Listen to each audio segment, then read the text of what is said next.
एक छोटी सी कक्षा 5 में पढ़ने वाली बच्ची का सिर्फ इतना कसूर होता है कि वो क्लासरूम में जाती है और मैडम और सर को आपत्तिजनक हालत में देख लेती है।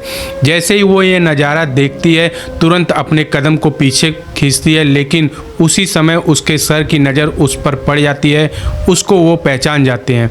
कुछ दिन तक तो बच्ची स्कूल नहीं जाती, लेकिन जब जाती है बच्ची स्कूल तो शायद वो कभी वापस नहीं घर पे आती। ये क्या है पूरी कहानी, इस वीडियो के माध्यम से हम जानने और समझने की कोशिश करेंगे। नमस्कार साथियों, मेरा नाम अमर है और आप देख रहे हैं क्राइम स्टोरी। आज की सच्ची कहानी है जोया परवीन नाम की एक छोटी सी बच्ची होती है। उम्र लगभग 12 साल के आसपास और ये कक्षा 5वीं में पढ़ती है। बिहार प्रदेश का ये कहानी है। बिहार के पटना गर्दनी बाग थाना क्षेत्र के अमला टोला कन्या माध्यमिक विद्यालय की ये घटना है। उस विद्यालय में कक्षा 5वीं में जोया परवीन पढ़ती थी। घर की स्थिति बहुत ही दयनीय है, बहुत ही गरीब परिवार से ये आती है।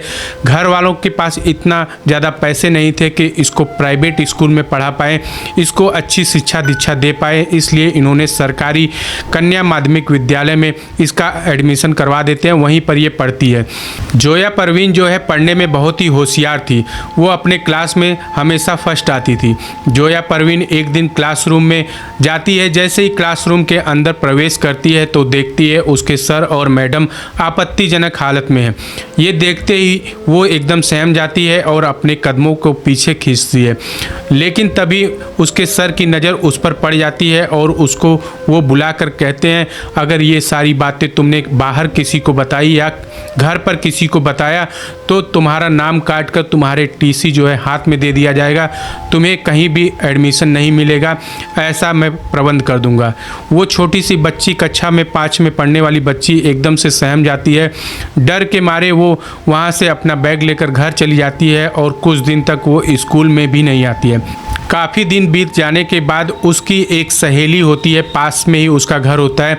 वो जब उससे पूछती है कि तुम स्कूल क्यों नहीं जा रही हो, तुम्हारी तबीयत वगैरह तो ठीक है। वो कुछ डरी हुई थी, बता नहीं पा रही थी, लेकिन अपने फ्रेंड से वो खुलकर सारी बातें बताती है कि स्कूल में उसने क्या देखा, क्या हुआ था, ये सारी बातें बताती है। उसकी सहेली उसको हौसला देती है कि चलो स्कूल में प्रिंसिपल सर से कंप्लेन करेंगे और ये सारा मामला ख़त्म हो जाएगा।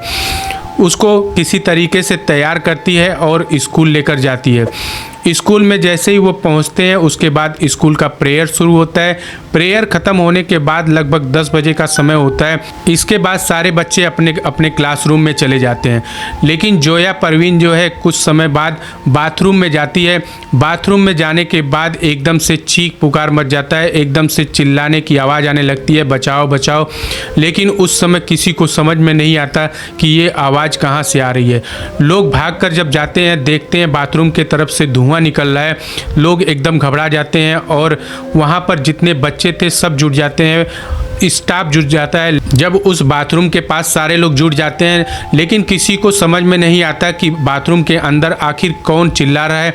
इतनी तेज़ी से भयंकर से आवाज़ आ रही है और साथ ही साथ बाथरूम के दरवाजे से धुआं निकलने की जो है दिख रहा है। अब ये लोग किसी तरीके से दरवाजे को तोड़ते हैं और दरवाज़ा तोड़ने के बाद अंदर से जो नज़ारा दिखता है किसी के भी रोंगटे खड़े हो जाए। दरअसल जोया परवीन जो है बुरी तरह से जल चुकी थी। उसके कपड़े के चीथड़े उड़ चुके थे, उसके शरीर पर एक भी कपड़ा नहीं बचा था। पूरा शरीर लगभग 90% तक जल चुका था। आनन फानन में उसको हॉस्पिटल पहुँचाया जाता है। हॉस्पिटल, प्राइवेट हॉस्पिटल के बाद उसको पटना मेडिकल हॉस्पिटल में लेकर जाया जाता है, लेकिन उसको बचाया नहीं जा पाया। अब इस घटना की जैसे ही खबर जोया परवीन के घर वालों को होती है, घर में एकदम हड़कंप मच जाता है। घर वाले चीखते चिल्लाते हुए स्कूल पे पहुंचते हैं, हॉस्पिटल में पहुंचते हैं और उस बच्ची को, छोटी सी बच्ची को देखने के बाद उनका कलेजा फट जाता है कि एकदम सही सलामत बच्ची घर से निकली थी, लेकिन उसके बाद जो दृश्य उन्होंने देखा वो बताने लायक नहीं है। टीचर लोग भी अपनी जान बचा रहे थे। वो लोग भी कह रहे थे, कोई कह रहा था कक्षा 4 में पढ़ रही है तो कोई कह रहा था कक्षा 5 में पढ़ रही है। सही इन्फॉर्मेशन किसी के पास नहीं थी। अब ये खबर जैसे ही ग्रामीणों को पता चलती है, ग्रामीण एकदम आक्रोशित हो जाते हैं, स्कूल के अंदर आते हैं और तोड़फोड़ मचाना शुरू कर देते हैं। अब जब बाद में पता चलता है पुलिस वालों को ये सारा मामला हुआ है, पुलिस वाले वहाँ पर जाकर समझाने की कोशिश करते हैं, लेकिन ग्रामीणों का गुस्सा इतना ज़्यादा था कि पुलिस वालों को भी वहाँ धक्का मुक्की कर देते हैं, उनके साथ भी हाथापाई करने लगते हैं। पुलिस प्रशासन अब क्या बचा रही है, क्या किसको छुपा रही है, ये सामने स्पष्ट होकर नहीं आया। चूँकि स्कूल परिसर में पूरे चारों तरफ सीसीटीवी कैमरे लगे हुए हैं।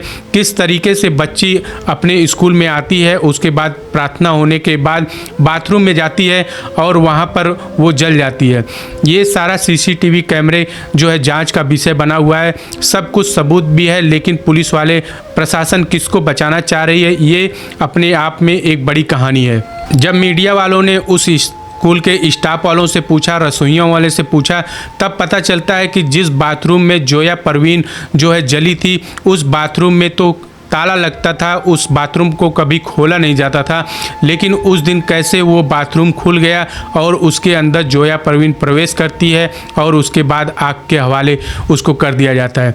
एक छोटी सी बच्ची कक्षा 5 में पढ़ने वाली के साथ इतनी बड़ी घटना हो जाती है, लेकिन ऐसे बयान आते हैं कि आप सुनने के बाद यकीन करना बड़ा ही मुश्किल हो जाएगा।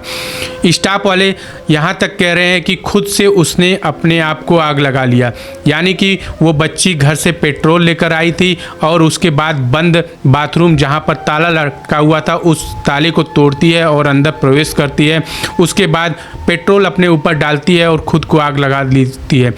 इतनी शर्मनाक और घटिया जो है बयान पुलिस वाले और स्कूल के स्टाफ वाले दे रहे हैं कि आपको सुनने के बाद गुस्सा आएगा और यकीन करना बड़ा ही मुश्किल हो जाएगा।